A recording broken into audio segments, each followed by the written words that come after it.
Olá, que Deus abençoe você abundantemente. Nós estamos meditando na Bíblia Sagrada em ordem cronológica. Hoje nós vamos ler o Evangelho de João a partir do capítulo 10. Se você tem sua Bíblia, pode acompanhar através dela, qualquer Bíblia. E nós vamos mergulhar no oceano do Espírito Santo. É a palavra dele, não é?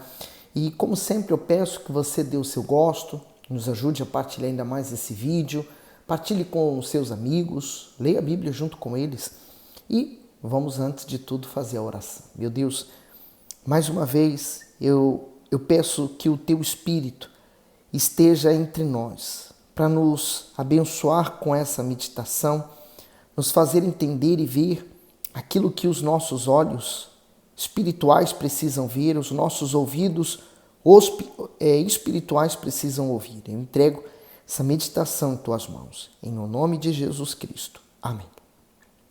E o Evangelho de João, capítulo 10, ele começa com um comentário do Bispo Macedo, que diz assim, bom pastor, após o Senhor Jesus ter confrontado os fariseus na ocasião da cura do cego de nascença, ele se declara como o bom pastor. Israel era o rebanho e o Altíssimo o seu pastor. Os líderes religiosos, que deveriam ser homens fiéis para trabalhar como pastores auxiliares de Deus, a fim de cuidar e instruir seu povo, estavam corrompidos. Eles usaram, por exemplo, a mulher adúltera como armadilha para tentar incriminar o Senhor Jesus e agora excomungar o homem que ele havia acabado de curar. Além disso, os rituais estavam contaminados pela ganância desses religiosos, o que mostrava que eles não passavam de mercenários que exploravam as pessoas. Assim, diante de tamanha corrupção, o Senhor Jesus precisou limpar o templo e alertar o povo. Toda essa exortação ainda é válida hoje, já que muitos têm se lançado na obra de Deus por vaidade e objetivos pessoais escusos. Entendemos com isso que as intenções erradas caracterizam os impostores do Evangelho. E como sempre estamos falando, a pior coisa que tem é o auto-engano, né? Você tentar se enganar com aspecto a alguma coisa, né? Por isso que Jesus deixou claro que a árvore boa produz frutos bons. A árvore má produz frutos maus. Não adianta. Se você ainda não nasceu de Deus, a sua árvore vai produzir os frutos da carne. Veja Gálatas capítulo 5. Mas, se realmente você nasceu de novo, então você é uma árvore plantada por Deus. É natural que você vai dar os frutos do Espírito. Então, ou você dá o fruto da carne, ou você dá o fruto do Espírito. Não tem como você dar os dois ao mesmo tempo. Por isso, verifique as suas atitudes, e daí a Bíblia ter essa importância de quando nós lemos, ela nos fazer refletir na nossa vida. Então vamos lá, no versículo 1. Na verdade, vos digo que aquele que não entra pela porta no curral das ovelhas, mas sobe por outra parte, é ladrão e salteador. Aquele, porém, que entra pela porta é o pastor das ovelhas. O comentário diz, o aprisco ou curral das ovelhas possui uma única entrada. Isso dificultava a fuga das ovelhas e evitava que elas se perdessem. Também impedia os predadores e os ladrões de entrarem. O Senhor Jesus, como bom pastor, tem inúmeras qualidades. Dentre elas, uma se destaca, protetor, isto é, ele não deixa brechas no curral e cuida para que nenhum desconhecido pule a cerca e assim roube suas ovelhas. Naquele tempo, por exemplo, os pastores, eles procuravam, por exemplo, uma rocha onde ele poderia colocar então um rebanho em volta daquela rocha e ele ficava tipo que na entrada, mais ou menos. Ou numa caverna, ele empurrava as ovelhas para dentro da caverna e ele ficava à porta. Então, ele era o pastor que cuidava, vigiava as suas ovelhas a fim de que elas não fossem presas fáceis para os predadores. Então, uma vez que você vai à cruz, uma vez que você recebe Jesus em sua vida, ele se torna o seu protetor. Daí ele dizer, não temas, eu sou contigo. E aí ele continua lá, né, no 3. E a este o porteiro abre, e as ovelhas ouvem a sua voz, e chama pelo nome as suas ovelhas e as traz para fora. O comentário do versículo 3 está aqui embaixo, o vigia, para que o mal alcance a ovelha que está no aprisco de Deus, terá primeiro que passar pelo Espírito Santo, que é o porteiro e o vigia do lugar, e depois passar pela porta, que é o Senhor Jesus. É impossível alguém ultrapassar um deles para tocar no rebanho do Altíssimo. Por isso que nós insistimos que depois da aceitação, você batizar nas águas, o passo mais importante não é resolver seus problemas, mas é você buscar o Espírito Santo, buscar ter esse encontro com Ele, né? O batismo nas águas não é um momento mágico. Na verdade, ele é uma decisão, né? Eu decido hoje sepultar o meu passado, sepultar essa velha criatura, porque eu estou buscando uma nova, uma regenerada pela palavra de Deus. E aí ele diz no 4, e quando tira para fora as suas ovelhas, vai adiante delas, e as ovelhas o seguem, porque conhecem a sua voz.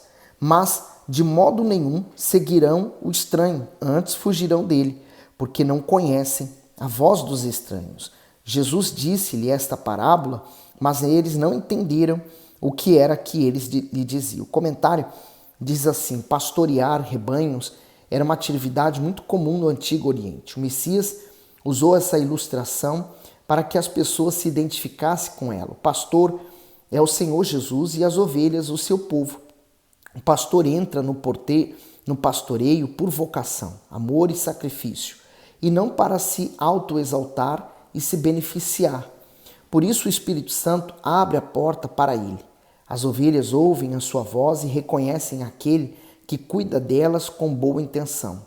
Elas nunca seguem o estranho ou as novidades que lhes são apresentadas, mas o pastor que vai à frente e as conduz em segurança aos pastos verdejantes e às águas tranquilas. Com isso, elas possuem direção certa e suas necessidades são supridas. O pastor conhece bem suas ovelhas e chama cada uma pelo nome, por isso elas o seguem. O que há de precioso nesse versículo é que a verdadeira ovelha do Senhor Jesus só vai ouvir a voz do Senhor Jesus, né? A voz do Espírito. Já a ovelha que não é ovelha, né? Se existe esse termo, mas a ovelha, o que se faz de ovelha, o joio, pronto, melhor dizendo, ela não ouve, quer dizer, ela não pratica. Quem realmente ama Jesus, ama a palavra de Deus, ele pratica a palavra de Deus. Quem não ama, não vai praticar. Então, por isso que você encontra todo tipo de pessoa dentro da igreja. Pessoas que praticam a palavra de Deus e pessoas que não praticam. E a igreja não tem culpa nisso, porque toda a gente está ouvindo a mesma palavra. Uns ouvem, decidem praticar. Outros ouvem, decidem não praticar. Então, as ovelhas ouvem, as que não são, não ouvem. No 7, tornou, pois, Jesus a dizer-lhes: em verdade vos digo que eu sou a porta das ovelhas. O comentário diz: em verdade, essa expressão usada muitas vezes pelo Senhor Jesus, principalmente no Evangelho de João, era uma forma de despertar mais a atenção do ouvinte e enfatizar a veracidade do ensinamento. No 8, todos quantos vieram antes de mim são ladrões e salteadores, mas as ovelhas não os ouviram. Comentário: falsos pastores e falsas portas. O Senhor Jesus não se referia aos profetas e aos sacerdotes sinceros do Antigo Testamento, mas aos falsos e egoístas que enganaram inúmeras pessoas, como farisaísmos da época. Muitas religiões, conceitos, doutrinas e pessoas nos dias atuais se consideram a porta que levarão os fiéis a Deus.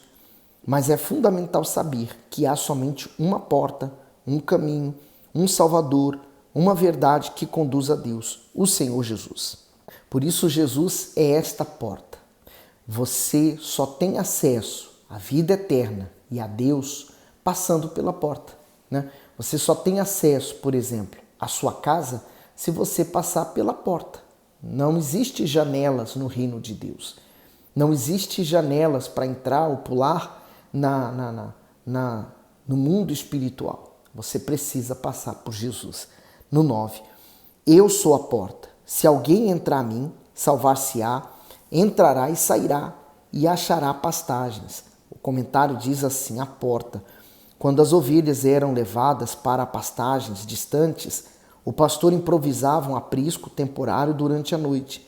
Normalmente eram pequenos cercados naturais, como os paredões das rochas ou mesmo plantas, para proteger as ovelhas dos predadores. O pastor se sentava ou se deitava na brecha que ficava sem a cerca, tomando assim o lugar da porta. Dessa forma, ele protegia suas ovelhas dos outros animais, uma vez que era o único acesso a elas. Ao se definir como a porta, o Senhor Jesus demonstra o constante cuidado e devoção que tem para conosco, pois não permite que ninguém tenha acesso a nós sem antes passar por ele. Além disso, se estabelece como o único acesso a Deus, o que mostra que ele é a porta do céu. Jesus disse, que ele veio trazer vida e vida com abundância. A vida abundante, que também posso traduzir por vida eterna, ela é aqui no mundo, começa aqui. Por isso que ele falou, quem passa por Jesus primeiro acha salvação, ele entrará e sairá, e ele então desfrutará do que tem do outro lado, a paz. Por exemplo, o mundo vive buscando uma paz, mas ele pensa, bom, se não houver guerras, a paz. Se não houver crime, a paz. Se não houver isso ou aquilo, haverá paz. E isso é uma utopia, não existe. A paz, verdadeira paz, é você ter sido justificado dos seus pecados. Quando você é perdoado dos seus pecados, então você terá paz entre você e Deus. Por exemplo, tem pessoas riquíssimas que estão tirando a vida hoje. E por quê? Porque elas não têm paz. Apesar de ter dinheiro, segurança através do dinheiro, mas o dinheiro não comprou essa paz, a paz que vem do Todo-Poderoso. E é interessante quando nós falamos das ovelhas, porque o pastor naquela altura, ele tinha que andar muitos quilômetros com as ovelhas em busca de um pasto. E nem sempre o pasto estava no mesmo lugar. Por exemplo, é como a água. Em Israel tem essa tendência, de hoje ter uma nascente de água aqui, amanhã ela não está aqui, ela está em outro lugar. Então ele tinha que ir em busca de um pasto. Às vezes ele andava bastante. Então ele não podia voltar com as ovelhas para casa, ele estava longe de casa. Então ele arrumava um aprisco, ele arrumava um lugar onde ele pudesse deixar as ovelhas ali guardadas e ele então vigiaria para cuidar delas.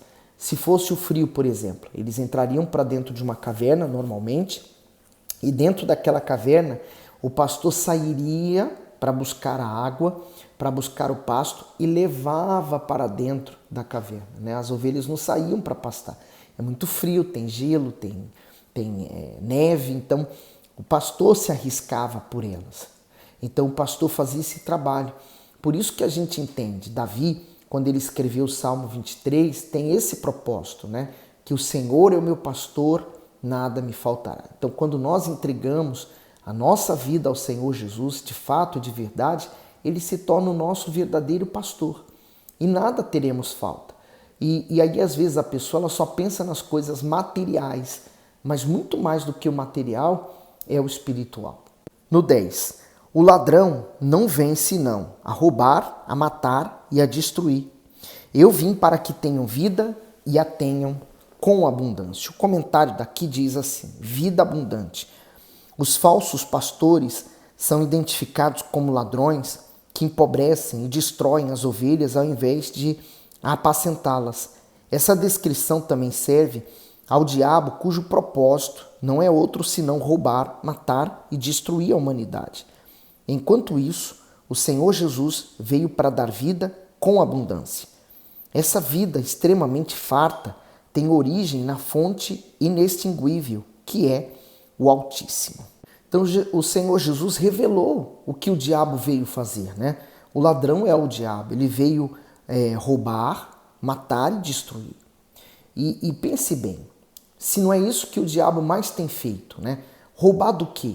Roubar dos sonhos, Matar dos sonhos.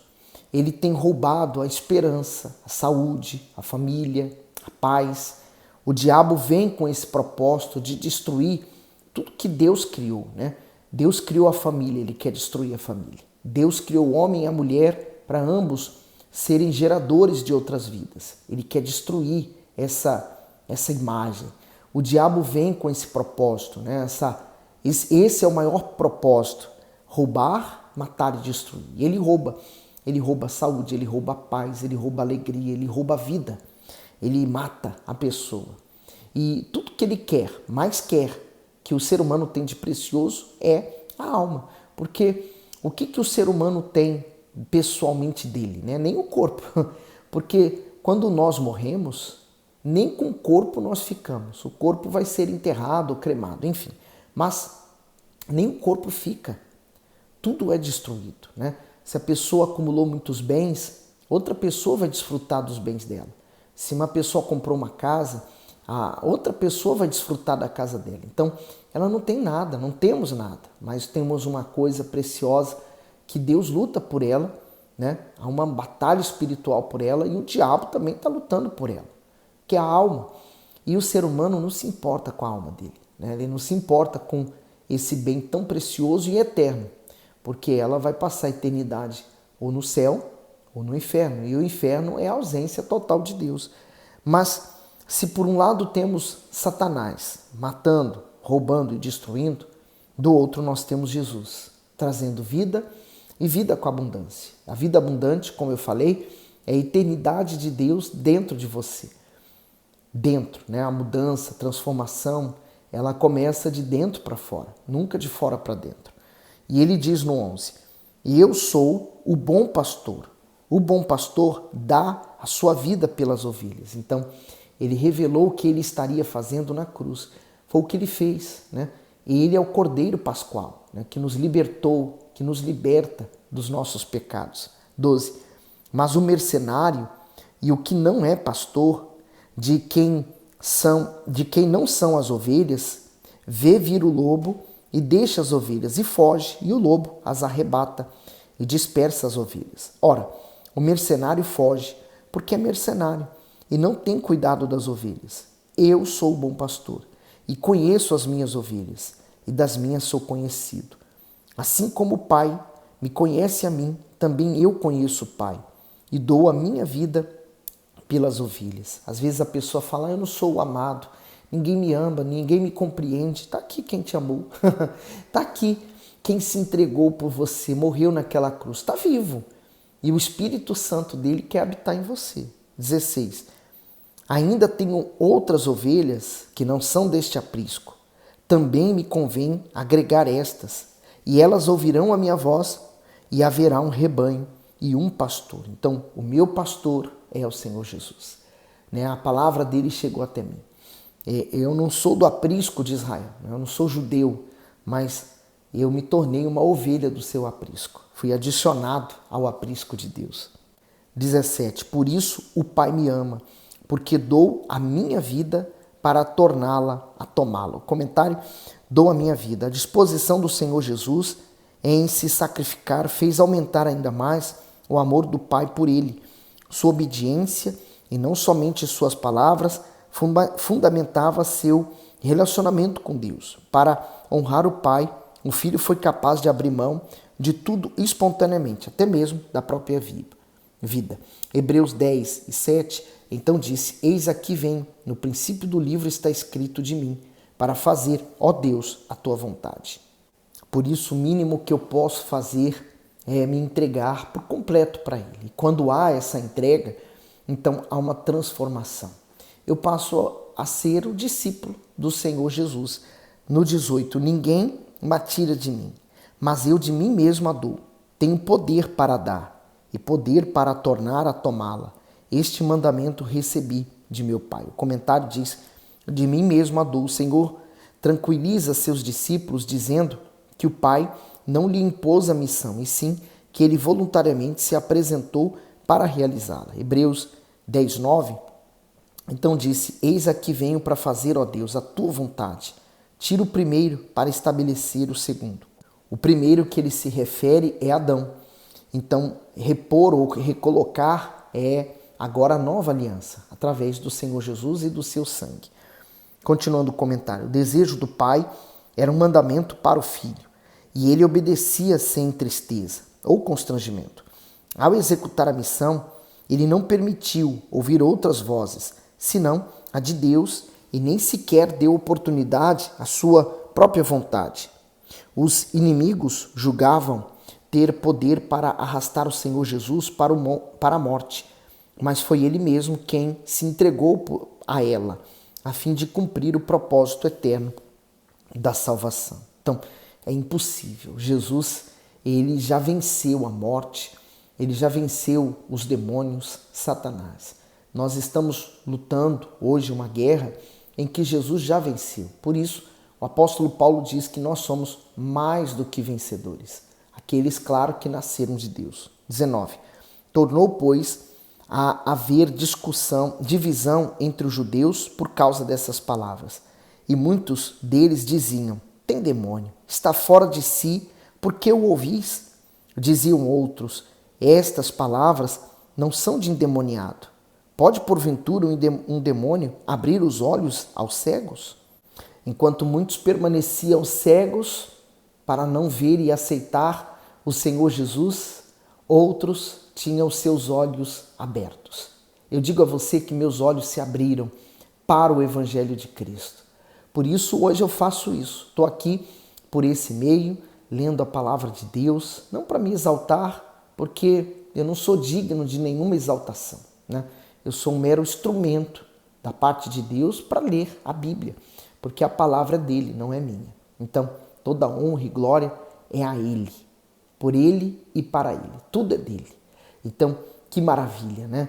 Ele deu a vida dele, hoje ele nos cura dessa cegueira espiritual. Nunca fui cego, né? Eu sempre tive vista, sempre tive o auxílio do óculos, mas nunca deixei de ver. Mas espiritualmente, um dia eu já fui cego. Um dia eu já estive perdido. Um dia eu já fiz tudo errado. Mas hoje eu sigo fielmente essa palavra, a palavra do meu Senhor Jesus. Então, que você possa fazer o mesmo através da sua vida. Então, até o próximo vídeo, eu te espero.